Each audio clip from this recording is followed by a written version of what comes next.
Real analysis වලදී අපි ගොඩක් කතා කරනවා ඉනීක්වලිටිස් ගැන. ඒතකොට ඉනීක්වලිටිස් අපි ප්‍රූව් කරන්නේ සාමාන්‍යයෙන් බයිනෝමියල් තියරම් එක සහ මැතමැටිකල් ඉන්ඩක්ෂන් එක යොදාගෙන. ඒතකොට අපි කතා කරොත් බයිනෝමියල් තියරම් එක ගැන සහ මැතමැටිකල් ඉන්ඩක්ෂන් එක ගැන මම ඇත්තටම මෙතනදී එක්සාම්පල්ස් අරගෙන ඒවා ගැන තමයි කතා කරන්නේ.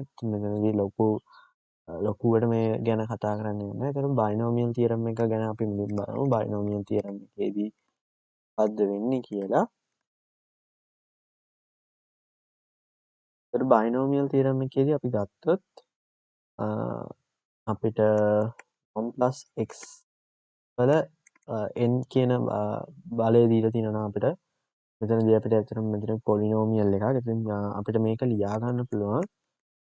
අන්න පොලිනෝමියල්ස් වලදී අපි මේක ලියා ගන්න පුළුවන් 1 + nx n minus n times n minus 1 divided by 2 factorial x squared ඒ විදිහට අපිට දිගටම මෙතනදී ලියා ගන්න පුළුවන්.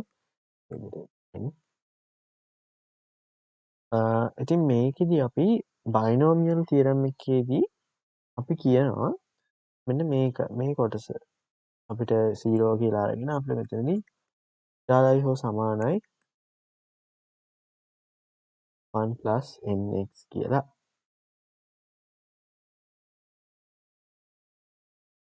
ඉතින් මේක තමයි අපි බයිනෝමියල් තියරම් එක විදිහට අපි ගන්නේ. හරි අපි එක්සාම්පල් එකක් විදිහට බැලුවොත් අපිට prove කරන්න දුන්නොත් 2n කියන එක විශාලයි හෝ සමානයි 1 + n කියලා prove කරන්න දුන්නොත් මේ ඉනීක්වලිටි එක අපිට බයිනෝමියල් තියරම් එක යොදා ගන්න පුළුවන්. බයිනෝමියල් තියරම් එක යොදුවාම අපිට x සමානයි 1 දී අපි දන්නවා 1 + n. එතකොට මෙතනදී 1 + මෙතනදී x කියන්නේ 1යි. එතකොට n විදිහට තමයි එන්නේ. එතකොට අපි දැක්කොත් n සමානයි 1 + n.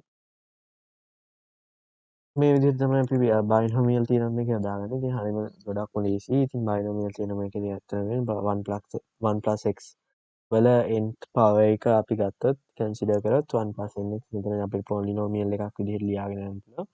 ඒ පොලිනෝමියල් එකක් විදිහට ලිව්වහම අපි ගන්නවා බයිනෝමියල් තියරම් එකේදී ඇප්‍රොක්සිමේෂන් එක.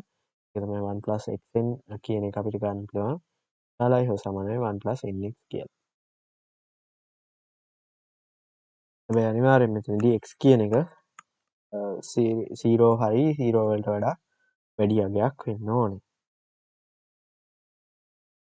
හරි අපි ඊළඟට බලමු මැතමැටිකල් ඉන්ඩක්ෂන් එක කියන්නේ මොකක්ද කියලා. ඉතින් අපි දන්නවා අපිට දීලා තියෙන නම් දෙකක් අපි ගත්තොත් මේක අපිට දීලා තියෙනවා කියලා සත්‍ය වෙන නම් එකක් අපි ගත්තොත් n සමාන 1ට සමාන වෙන සත්‍ය වෙනවා කියලා.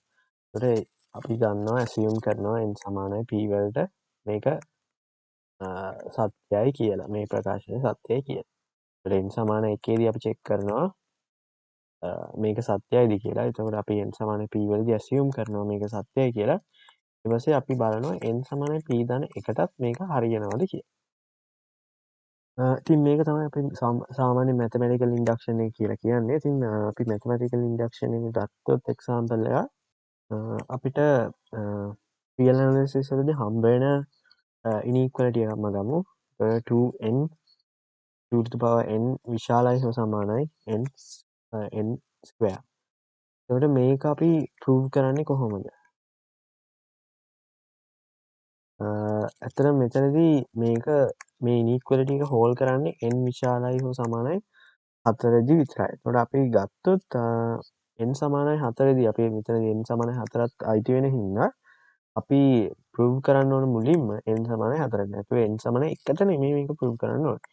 n සමානයි 4 දී අපි බලන්න ඕන මේ දෙක කොහොමද ප්‍රූව් වෙනවද කියලා. ඉතින් අපි බැලුවොත් 2 4 වෙනි බලය ඒ වගේමයි 4 දෙවෙනි වෙන බලය. ඒතකොට 2 4 වෙනි බලය බැලුවොත් 16යි. ඒතර මෙතනත් එන්නේ 16යි. ඒ කියන්නේ left hand side equals right hand side. ඒ කියන්නේ අපි ගත්තොත් මේකෙදි n සමානයි 4ට මේ එක්ස්ප්‍රෙෂන් එක true වෙනවා.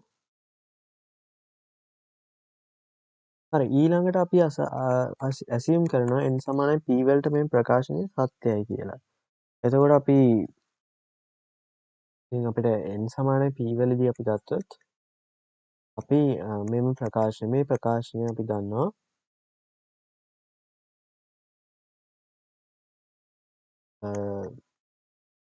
අපි assume කරනවා මේක true කියලා. ඊළඟට අපි පෙන්වන්න ඕනේ n සමානයි p ධන 1ට මේ ප්‍රකාශනය සත්‍යයි කියලා. ඒතර අපි ගත්තොත් මේ assume කරපු true කියන එක අපි දෙකෙන් වැඩි කරොත් අපිට එනවා 2p ධන 1 එන්නමයි 2p වර්ග. හරි, අපි බැලුවොත් n සමානයි p ධන 1ේදී අපි අපි ගත්ත true කියන ප්‍රකාශනය කොහොමද එන්නේ කියලා බැලුවොත් අපි දන්නවා 2p කියන එක p වර්ගයට වඩා විශාල වෙනවා. ඒකට මෙතනදී p ධන 1 ගත්තොත් අපිට මේ විදිහේ ප්‍රකාශනයක් තමයි එන්න ඕනේ. ඒ කියන්නේ අපි ගත්තොත් inequality එක එන්න ඕනේ මෙන්න මේ විදිහට.